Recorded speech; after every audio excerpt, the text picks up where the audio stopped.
for example, if we see our perspective and our value to technology, we are very far away from technologies, but we are still in 21st. What is your future ambition? My future ambition is to be a software engineer.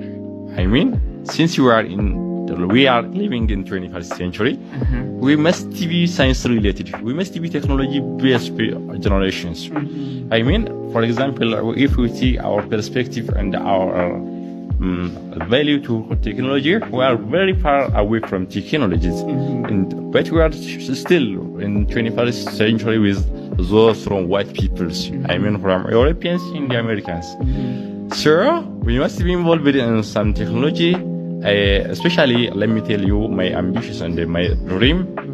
Inshallah, in the future, one day you will see me a creative person or innovative person who has one social media platform like Twitter or LinkedIn or another Facebook and others, but it is solely based on about academy. I mean, for example, a person or an instructor from Washington can instruct or can teach my brothers in Jangala. I mean, I want to create this platform. It needs so many effort. I want to be among creative people in this world, inshallah.